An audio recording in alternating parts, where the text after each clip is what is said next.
avec le premier groupe. C'est-à-dire, s'ils meurent sans être repentis, ils seront châtiés en enfer.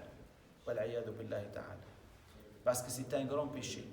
Et ceux qui commettent des grands péchés et ils meurent sans être repentis, ils méritent le châtiment en enfer. Ça se peut qu'Allah Ta'ala les pardonne. Voilà ce qui a été rapporté, que celui qui commet les grands péchés, il sera châtié en enfer. Que Allah nous préserve. Alors ça veut dire quoi le mot dans le texte arabe? Le prophète il dit La yadkhulul jannah. Ça ne veut pas dire qu'il ne rentrera pas au paradis du tout, parce qu'il n'est pas non-musulman. C'est le mécréant qui ne rentrera pas au paradis. Mais le musulman qui commet ce grand péché-là, il ne rentrera pas avec le premier groupe. Le premier groupe, c'est qui? C'est les pieux, ceux qui ont fait font toutes les obligations, qui sont évités tous les péchés. Alors, ce groupe-là, il rentre avant le deuxième groupe de 500 ans entre les deux.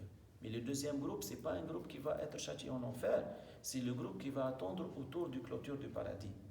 C'est des gens qui ne vont pas aller en enfer, mais ils attendent, parce qu'ils n'ont pas le même degré que le premier groupe. Imagine le groupe qui va être châtié en enfer. C'est quelle différence? C'est quoi ils vont avoir un retard pour entrer au paradis, parce que les musulmans qui vont aller en enfer, ils sortiront à un moment donné. Ils seront au paradis, Inch'Allah ta'ala. Mais il y en a une différence entre le premier groupe, le deuxième groupe et le troisième groupe. Le prophète sallallahu alayhi wa sallam, quand il dit il ne rentrera pas au paradis, ça veut dire il ne rentrera pas au paradis avec le premier groupe. Alors il y en a un homme dans l'assemblée, dans le majlis, il a dit au prophète de Allah, la personne, elle aimerait ça, avoir des habits qui sont beaux et des souliers qui sont beaux aussi.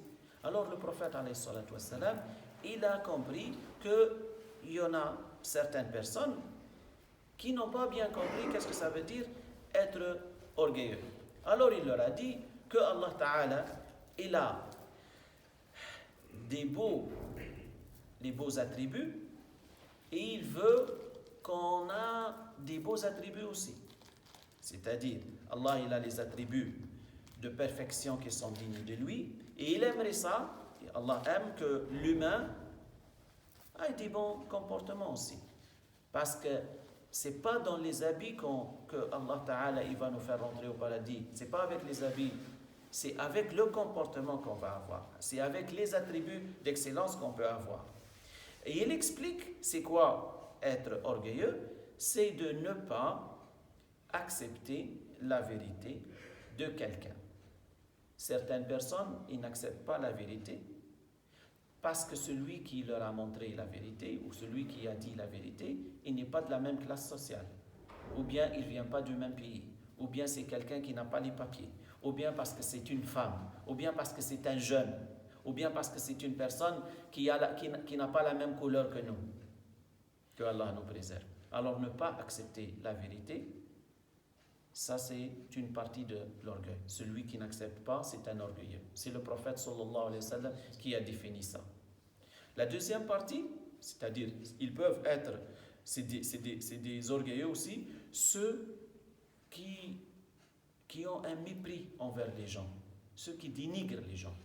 Ça aussi, c'est celui qui fait ça, c'est un orgueilleux. On n'est pas censé d'avoir le moindre mépris dans nos cœurs envers nos frères. Parce qu'on est des frères. Allah, il a dit qu'on est des frères. Le prophète, sallallahu alayhi wa sallam, il dit qu'on est des frères.